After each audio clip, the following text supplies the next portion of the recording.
अस्सलाम वालेकुम व्यूअर्स, मैं हूं अयाज़ और आप देख रहे हैं यूट्यूब चैनल दोस्त अयाज़। आपने वीडियो में आपने देखा होगा, आपको शायद आइडिया हो गया होगा कि मैं किस टॉपिक से मुतालिक वीडियो बनाना चाह रहा हूं। और मैं वीडियो बनाना चाह रहा हूं रूम रेंट पर। और ये वीडियो उन लोगों के लिए है जो कभी ट्रैवलिंग के लिए घर से बाहर नहीं गए और कभी ऐसी जगह पर नहीं गए जहां पर वो किसी को ना जानते हों और उन्होंने वहां पर रूम रेंट पर ना लिया हो।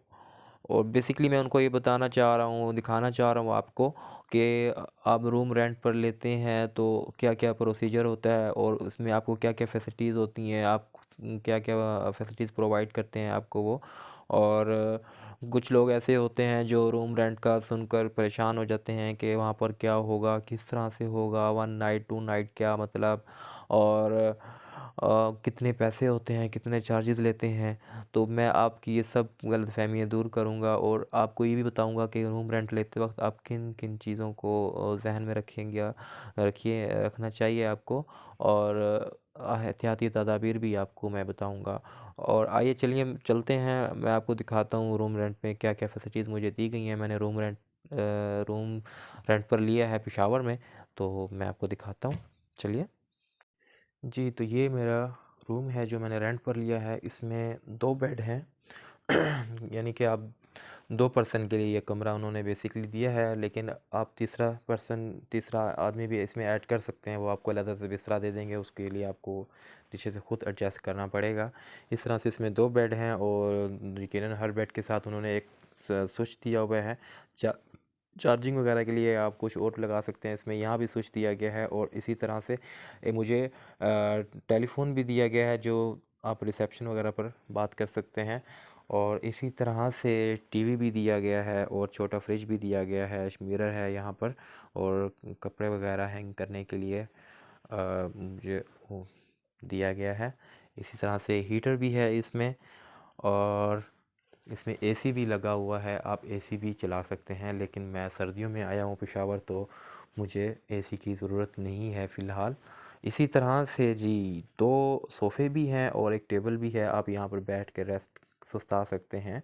और सोफ़े पे इसी तरह से आप चाय वगैरह, कॉफ़ी वगैरह पी सकते हैं यहाँ पर और नाश्ता भी इस पर कर सकते हैं। तो ये जी रूम है, इसी तरह से देख सकते हैं। और यहाँ ये बाथरूम है जी, और ये मैं ठहरा हूँ।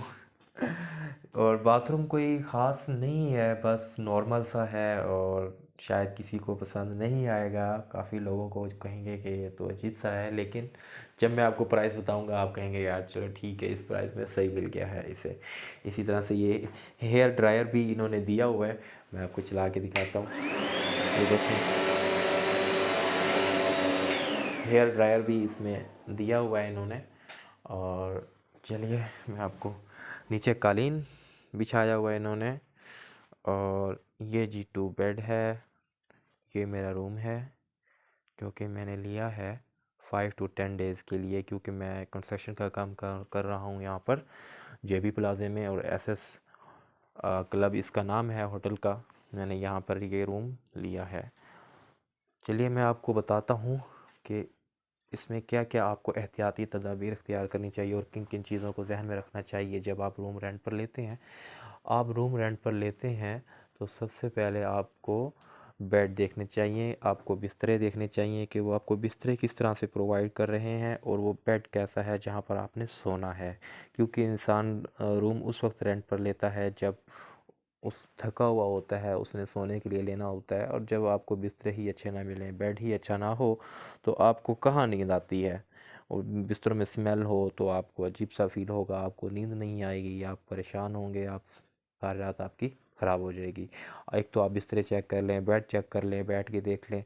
और उसके अलावा आप कनेक्शन चेक करें कि आपके कनेक्शन सही हैं कि नहीं है, आपके मोबाइल चार्जिंग हो सकते हैं कि नहीं हो सकते। इसी तरह से आप फ़ैन चेक करें, एसी चेक कर लें और टीवी भी चेक कर लें। वैसे ज़रूरत तो नहीं होती, लेकिन आप टीवी भी चेक करें, क्योंकि जो-जो वो फैसिलिटी दे रहे हैं आप उसको उनका पूरा करना उनके लिए लाजिम है। इसी तरह से आप हीटर भी चेक करें, अगर आप सर्दियों में आते हैं तो आप हीटर भी चेक करें और फ्रिज भी चेक करें कि चल रहा है या नहीं चल रहा। वैसे वन नाइट के लिए फ्रिज की ज़रूरत तो नहीं होती, अगर आप ज़्यादा दिनों के लिए रहते हैं तो फिर आपको इशू करता है, ये आपको ये चीज़ चेक करनी चाहिए। इसी तरह से ये सोफ़े हैं, ये तो नॉर्मल हर जगह पे होते हैं। और दूसरा ये कि आप इस चीज़ का ध्यान रखा करें, जैसे ये आप देख रहे हैं नीचे हल्का हल्का सा कालीन गीला हुआ है बाथरूम की वजह से, पानी की वजह से ये स्मेल करता है। ठीक है, मैंने ले लिया है, लेकिन मैं कोशिश कर रहा हूँ, इनसे कहूँगा कि ये मुझे सेट करके दें।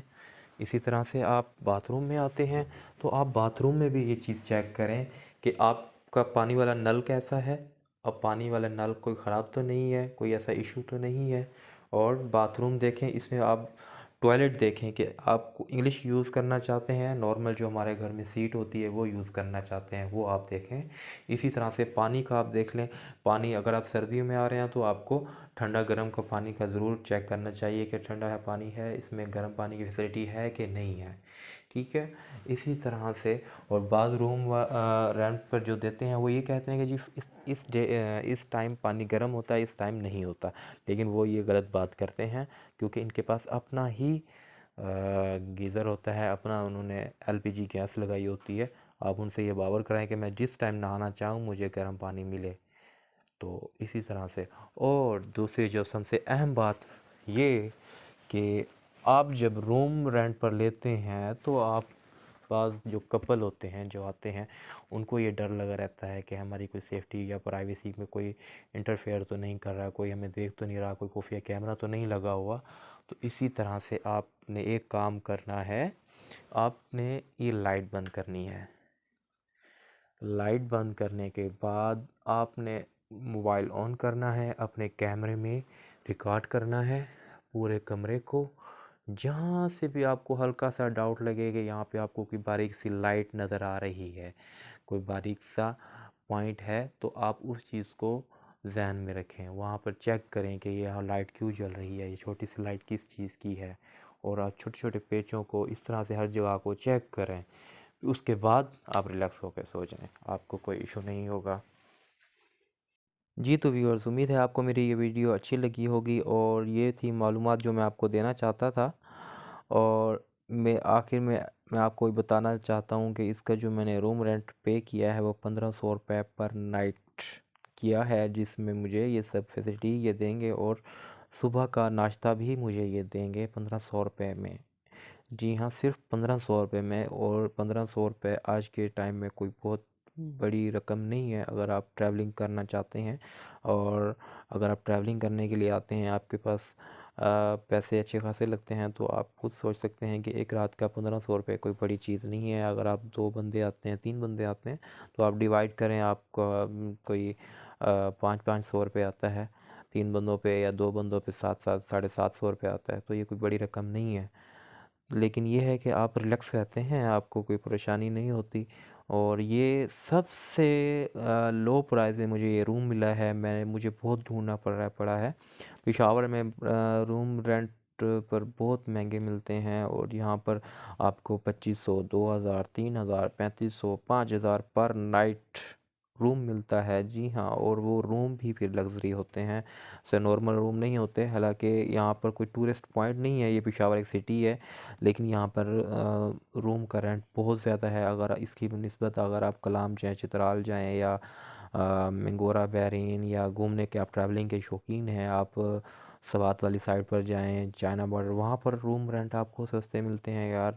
1500 रुपये, 2000 में, 1500 रुपये में इजीली आपको रूम मिलता है, और अच्छा रूम मिल जाता है। इससे ज़बरदस्त, जैसा कि आपने बाथरूम देखा है इनका, ये नीचे कालीन वगैरह कारपेट इस तरह से नहीं होता वहाँ पे, बहुत ज़बरदस्त होता है, लेकिन वो सस्ता होता है। मुझे ये समझ नहीं आ रही पेशावर इतना महंगा है, शायद हो सकता है, लेकिन मैं आपको मालूमात देना चाह रहा था। और उम्मीद है आपको मेरी वीडियो अच्छी लगी होगी। मेरी वीडियो को और चैनल को लाइक और शेयर और सब्सक्राइब ज़रूर कीजिएगा। दुआ में याद रखिएगा। इंशाल्लाह मिलते हैं नेक्स्ट वीडियो में। अल्लाह हाफिज़।